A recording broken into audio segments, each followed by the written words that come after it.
everyone. Wow, it is the last week of fantasy drafts. We are truly in the thick of it. I'm sure you've got some more drafts coming up. Today, I'm going to give you 5 names I won't be drafting. Our video is sponsored by Lisa. I'll tell you more about them a little later in the program. What is a fantasy football bust? Well, it doesn't necessarily mean a guy who'll give you absolutely nothing. We're not listing guys in this video that we're expecting won't be in the league next year. Busts, of course, have more to do with average draft position. These are players we think are simply going way too high. Instead of selecting them, I want different guys where they are getting drafted. I will count down this list of 5 busts for 2024, beginning at number 5 with Samir White, running back for the Raiders. A good example of someone who clearly isn't going to produce nothing. He's the starting running back right now for Vegas. I'm sure it's some kind of platoon in that Raider backfield, but that's just the NFL now. Most backfields have multiple guys who play. Samir White gets drafted 6th round.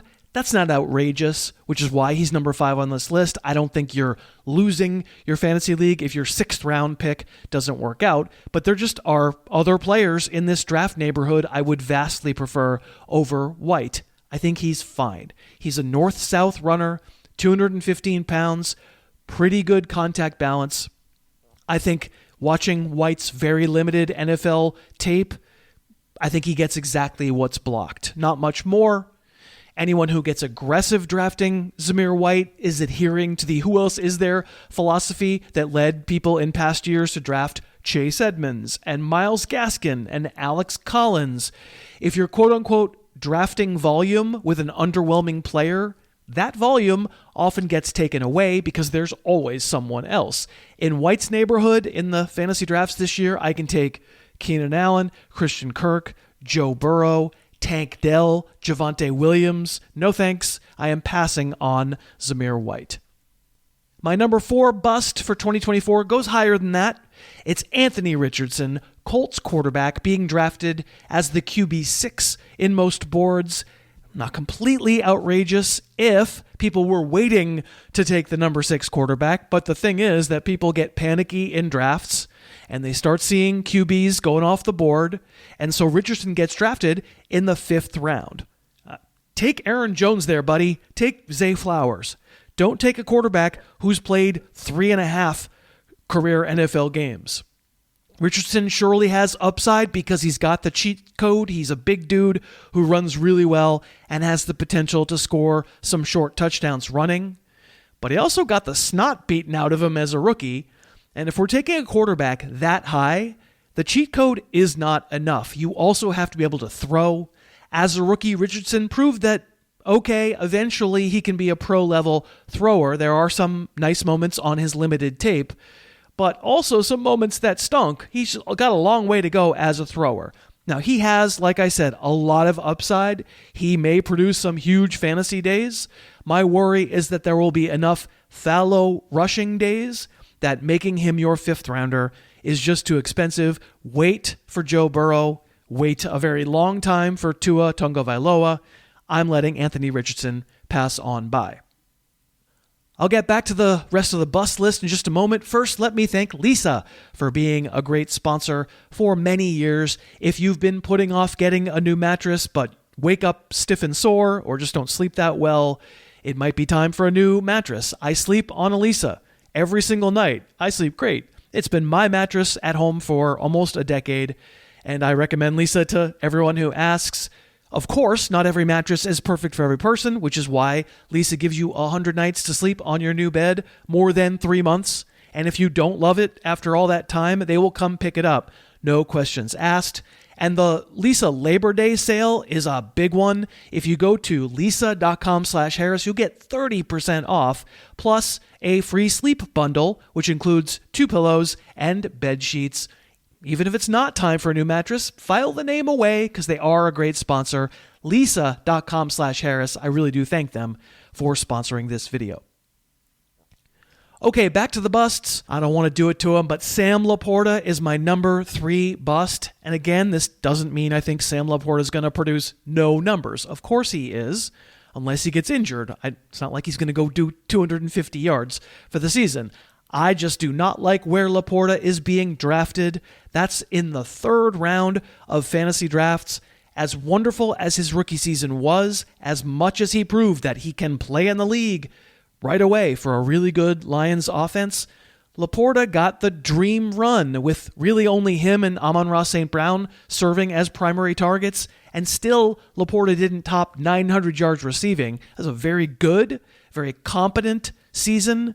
It was made extraordinary by the touchdowns. 10 touchdowns, second most by a rookie for a tight end in NFL history, behind only Mike Ditka. And I'm sorry, touchdowns are kind of random. It would be very easy for Laporta to have another very good year, 80 catches, 900 yards, and 6 touchdowns instead of 10, and suddenly he's whatever, the number 4 tight end for fantasy. There just is not a major advantage to taking the first tight end off the board.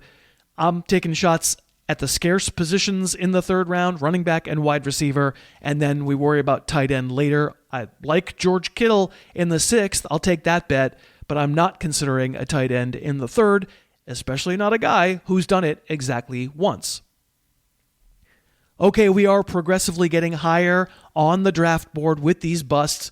Number 2, I don't love to do it because his rookie year was so fun, but I can't be spending a 2nd-round pick on Devon Achane. On a per-touch basis, he was one of the most productive and exciting players in 2023. His highlight reel that we're showing you right now is extraordinary, but Achane is really small. He was injury-prone last season. He missed the beginning of the season with a shoulder injury. He sprained a knee and missed 4 more games mid-season. He showed up on the injury list late in the year with toe and rib injuries. To me, last year showed that if the Dolphins are smart, they'll use Achane in high-leverage situations, but probably should use him less overall. Raheem Mostert is still there in Miami, and ho-hum, he was just the RB2 for fantasy last year. The team also drafted Jalen Wright.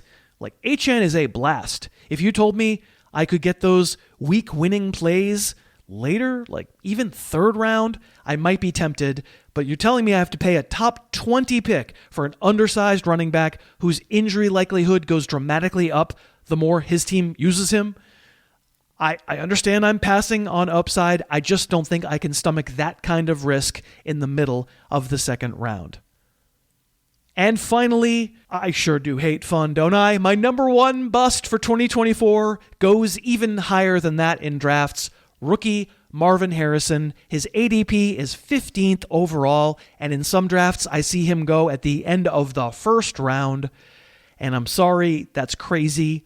Some people call him a generational talent because some people seem to think that a generation happens every year.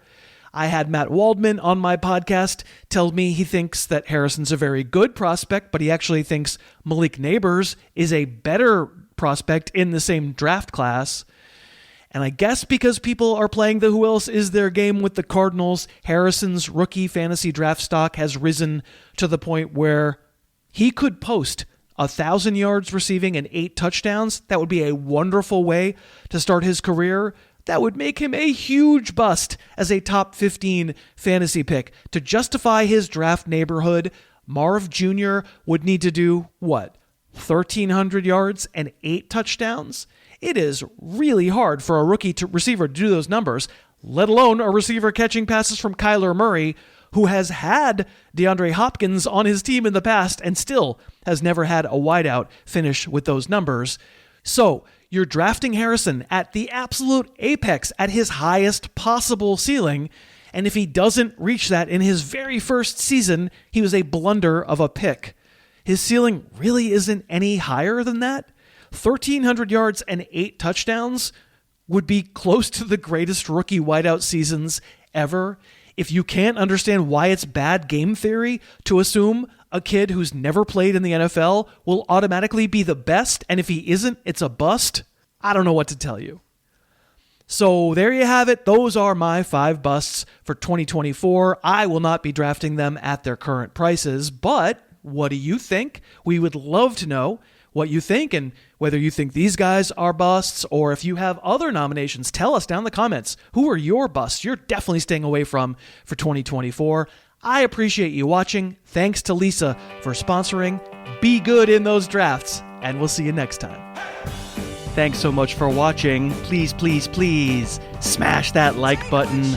Write a comment, tell us who else you'd like to see us review film on, and of course, best of all, please subscribe to our channel and then click that little bell above the subscribe button and you'll be notified whenever we post a new video.